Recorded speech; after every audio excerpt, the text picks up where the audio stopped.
All right, so what can we expect in the future with childcare? I mean, certainly we're going to have robots, right? Because we already see that in today's environment. We see robots in all sorts of therapeutic uses. We see robots being used with Alzheimer's patients.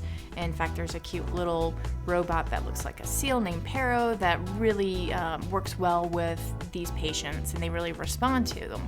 We also see robots being used in retail, and specifically in Japan, there's a retailer there that has a 4'7" robot, or rather a periphery of these robots, and they're yellow and white, and they're super cute, and of course kids respond to them because they are cute and non-threatening. But it's pretty brilliant, because what the retailer wanted to do is to have parents go away and shop and feel like they could have their kids in this secure environment with these robots.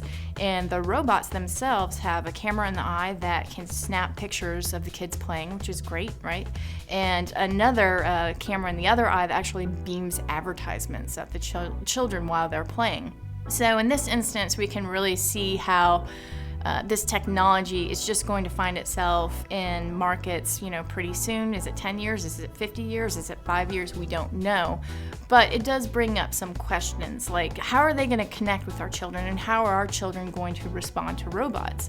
And, just briefly, if you think about it, the way that children respond and they learn is really through one-to-one interaction. And the reason for that is because we are such complex creatures, and we have micro-expressions, which are basically emotions that are 1/24th of a second that pass through our face, and yet we all can pick up on this. And we're picking up on this nuance, and we're connecting this with language and how to behave, how to enter the social contract. So a lot of this is really important, this one-on-one interaction with each other.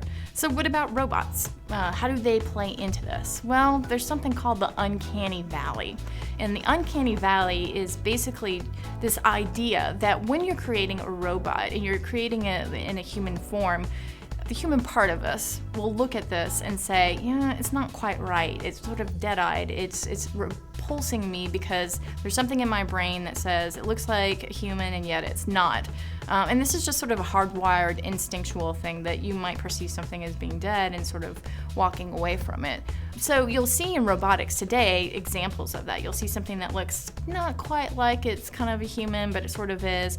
And you see other robots that are much more friendly looking, and they kind of look like Gizmo from Gremlins, and we're able to connect on that level. So what about in the future? What about when we reach that point where we can really master this emotion with our robots and have our robots communicating with our children? I mean, what if I were replicated as a mommy robot? How would my child perceive me? Would my child begin to connect more with this robot? And at what point are we gathering so much data on our children through these robots? Because certainly they're going to surveil our child. They're going to give us all sorts of data that comes out of it. What about our children? I mean, will they have any privacy anymore? There is a woman named Sherry Turkle who wrote a great book called Alone Together. And the premise of that book is that we have all of this technology at our hands. We're using computers, we're using all sorts of gear and gadgets. And what it's doing is basically isolating us. And it's the same thing with robots. This is the issue here with children.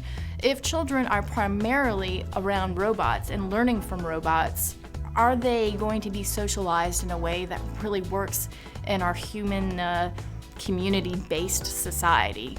That's a big question mark, because right now, robots, they don't have that sort of nuance. They don't have that sort of connection.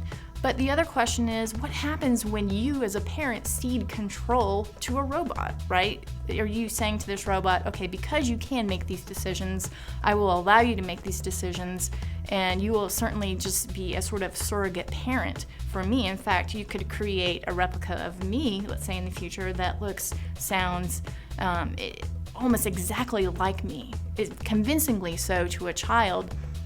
And the question is that child going to be confused? Is that robot mom or real mom? And is robot mom really connecting with the child in the way that real mom would?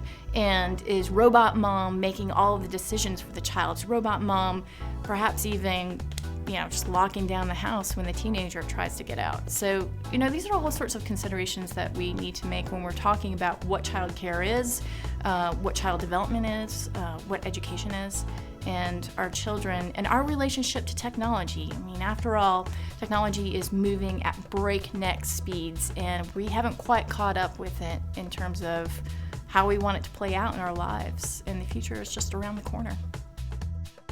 For more on this and thousands of other topics, visit HowStuffWorks.com. And don't forget to check out our other podcasts free on iTunes.